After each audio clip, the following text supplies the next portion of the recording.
भारत के मित्र देश फ्रांस ने एक ऐसा दावा किया है जिसे सुनकर आपका सीना गर्व से चौड़ा हो जाएगा।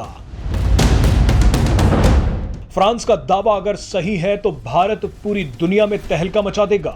फ्रांस ने ऐलान किया है कि उसे भारत का multi barrel rocket launcher Pinaka पसंद आ गया है। फ्रांस ने कहा है कि वो पिनाका रॉकेट सिस्टम का मूल्यांकन कर रहा है।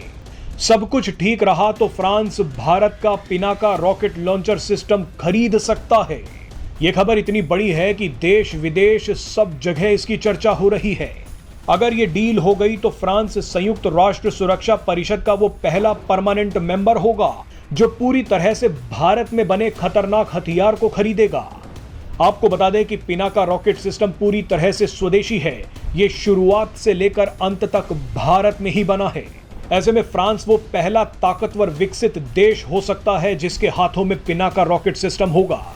अभी तक भारत फ्रांस और अमेरिका जैसे देशों को डिफेंस सॉफ्टवेयर या हथियारों के स्पेयर पार्ट्स बेचता था, मगर पहली बार फ्रांस जैसे देश को पूरा हथियार बेचने पर बात हो रही है। इस डील का भारत के डिफेंस एक्सपोर्ट्स पर जबरदस्त असर पड़ सकता है। भारत के हथियारों पर पूरी दुनिया का भरोसा बढ़ जाएगा।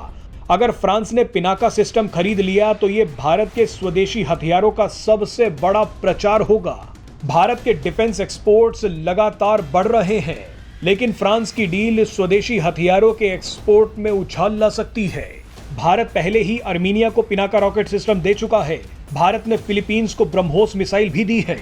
भारत आस पड़ोस के देशों और अफ्रीकी देशों में भी हथियार बेचता है, मगर फ्रांस सबसे बड़ा क्लाइंट हो सकता है। आपको बता दें कि भारत के लिए पिनाका रॉकेट सिस्टम का धार्मिक महत्व भी है। पिनाका हथियार प्रणाली का नाम भगवान शिव के धनुष पर रखा गया है। बहरहाल इस डील को लेकर कुछ लोगों ने चिंता भी जताई है। कुछ एक्सपर्ट्स का कहना है कि फ्रांस भारत से पिनाका खरीद के यूक्रेन को बेच सकता है, क्योंकि फ्रांस की अभी किसी देश के साथ सीधी जंग नहीं है। फ्रांस दूसरे यूरोपीय देशों की तरह ही ये हथियार यूक्रेन में खड़े कर सकता है।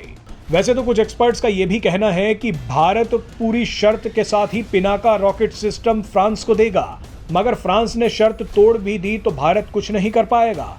अब आप सोचिए कि यूरोप के एक देश एस्टोनिया ने रूस से लड़ाकू विमान खरीदे और उन्हें यूक्रेन को बेच दिया, यानी ऐसी स्थिति में रूस भी कुछ नहीं कर पाया। ऐसे में जब रूस के बेचे हुए हथियारों का इस्तेमाल ही रूस पर हमले के लिए किया जा रहा है तो पिनाका सिस्टम पर भी थोड़ी चिंता बढ़ जाती है। मगर जो भी हो, अगर फ्रांस ने पिनाका रॉकेट सिस्टम खरीद लिया तो यह भारत के लिए बहुत बड़ी जीत होगी।